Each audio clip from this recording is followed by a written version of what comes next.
Hello, my name is Alex Wiese, and today we're going to talk a little bit about special education for parents for students with disabilities.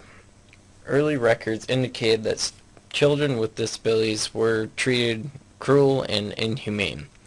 One example is the Spartan society. They were known to force their parents to abandon any imperfect babies and leave them to die. SPED made the first attempt at classifying mental illnesses, while John Locke created the idea that all children were born with a blank tablet and were free of evil demons, which in the 1700s they believed that demons were the cause of these disabilities. Jean-Marc Gaspard Itard worked to find new ways to teach those students with mental challenges. As we moved up into the 1800s, this was the first time residential schools for individuals with special needs began to emerge. They were similar to the ones in Europe, so they were nothing really too new. During the 20th century, or also known as 1900s, was the first time when the community-based programs for children with needs appeared. This was the time when everything really started for the special education programs. So now we move into the legislation that leads to special education today.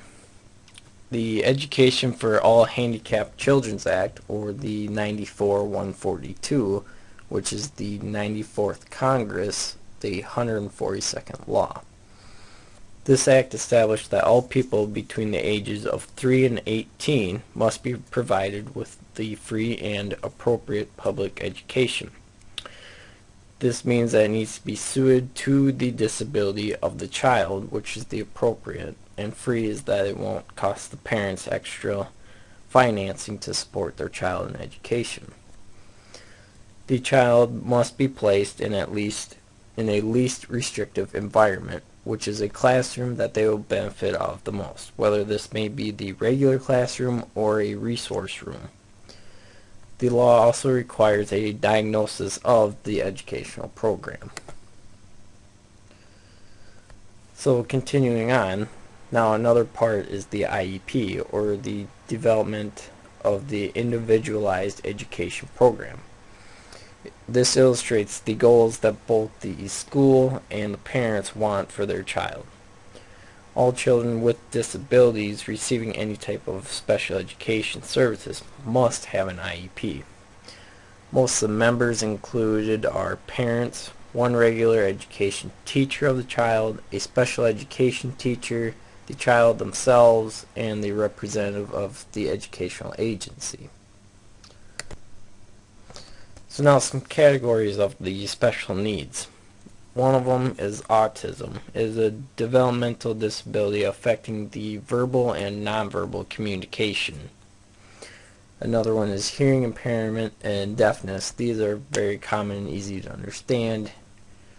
Mental disabilities is the lower than average intellectual functioning, which is where they struggle understanding much of society. Multiple disabilities, this would be like being blind and deaf at the same time. Another one that's not so common or is not as well known is the orthopedic impairment, which is missing of a limb, amputations, more common known as fractures or even just burns. Some more categories are the Tourette syndrome, a neurological or brain disorder causing involuntary movement or tics. Another one is emotional disturbances, where children with schizophrenia. Specific learning disabilities, which is just a disability that affects a specific learning area. Speech or language impairment is just basically a communication disorder where they may not be able to speak fluently or even just speak the same language. Traumatic brain injury is an injury to the brain due to extreme physical force. This can cause a lot of memory and issues. And the final one is visual impairment, which is basically just, as it states, visual. So one thing called the IEP, so there's going to be some steps to this IEP. Now, with your child being a special needs student, and if this is something new and you're unfamiliar with, it can be confusing to you. So, one of the first steps is finding the child. Which child, as the teacher, is behind? What do they need help with? Then they get recommended. So then this will get put onto the parents. Then the parents will have to okay this in the fact that the student can either be processed for the special needs or towards this IEP. Next, the child's going to be evaluated. So does the student have any disabilities, or are they just a little behind?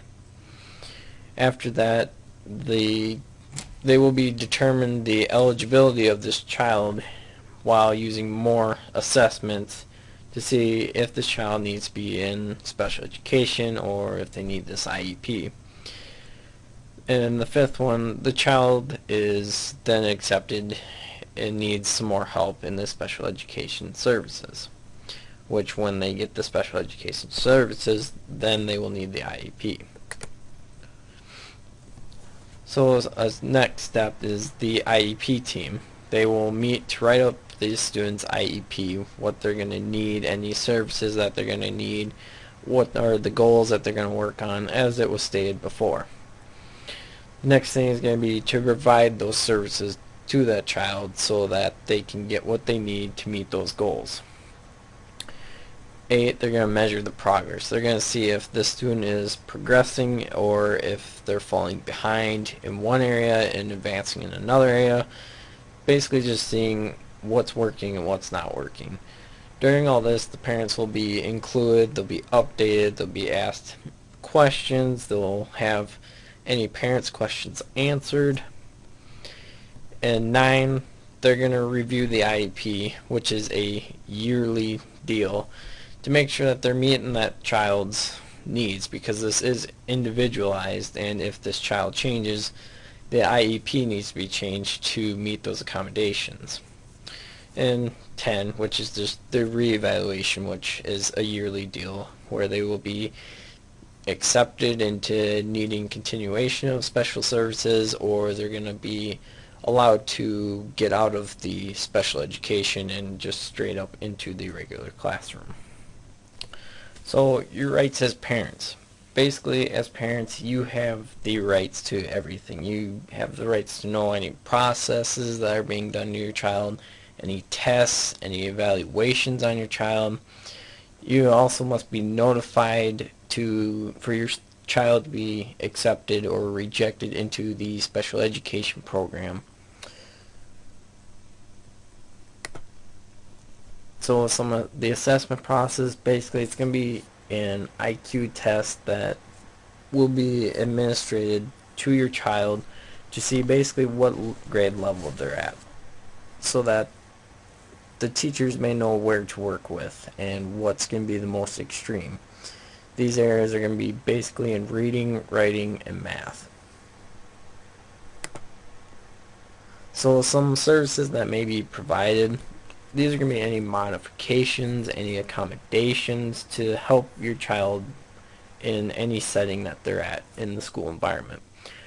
So one example may be if your child's in a wheelchair and you cannot transport that child to the school in a regular school bus, then this will be included in their IEP that will be covered by the school to have a special vehicle to come out and pick up that child and bring them to school, also bringing them from school back to their home. Another example may be just if your child has a hearing impairment and they may need to sit closer to the front of the class, then they will be issued a desk closer to the front and closer to the teacher. So South Dakota Parents' Right, there is a link that I'll have that basically will bring you right there and make it easier for you. It's just the South Dakota parental rights and procedural safeguards in the special education programs. It's just a nice document. It's the same as what any other parent really is going to have, but you're going to have more if your child is in a special education versus more regular parents. But here, as you can see, it's got everything for your South Dakota specifically parental rights. So that was just a little briefing on the parents' rights and parents for special education. Hopefully it wasn't too overwhelming, and if you have any questions, just feel free to contact me anytime. I'd be happy to answer them. Thank you for watching the video. I appreciate it.